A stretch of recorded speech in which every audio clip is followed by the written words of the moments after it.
The x-intercepts of a quadratic equation are shown as the zeros. Remember, zeros and x-intercepts is another way of saying the same thing. How many zeros does the parabola have?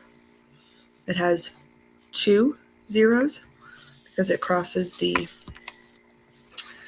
x-axis 2 times. So 2 is the correct answer.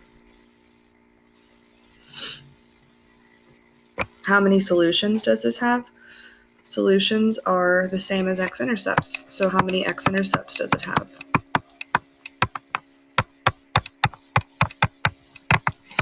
Well, it never touches the x-axis, right? So it has no solutions.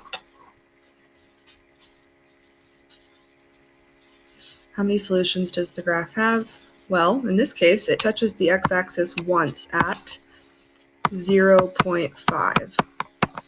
So when it touches once, or when it bounces off of the x-axis, that is one solution.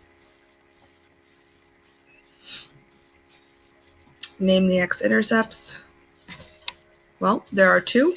One is at the origin, which is 0, 0. The other one is at 4, 0. So D is the correct answer, which is an x-intercept of the function an x-intercept. That means singular. So we have -2 and 1. So no, yes, right? 1.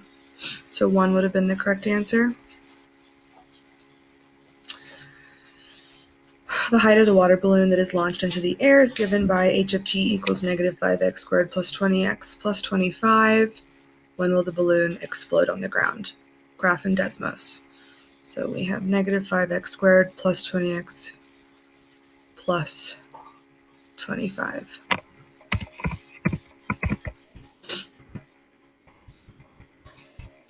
So this is not a point that makes sense, therefore it'll explode at 5 seconds. So we should have chosen that because it crosses the x-axis at 5, right? -1 doesn't make sense, we're not going to use that.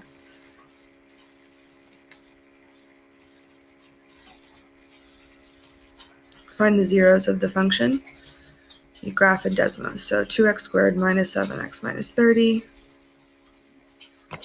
So 2x squared minus 3 minus 7x minus 30. Oh, it's not negative. See how that changes everything? So this is a 0, -2.5, and 6.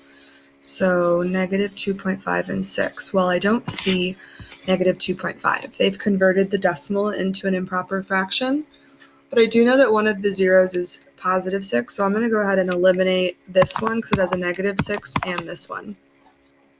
Now between these two, let's say you struggle with converting -2.5 to a fraction. That's fine. It is negative, right? So we know that between these two, it can't be this one because that's a positive. So it will be -5/2. Another strategy could have been to take -5.2 and convert it to a decimal.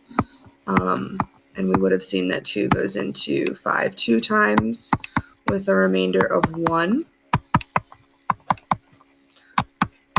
right?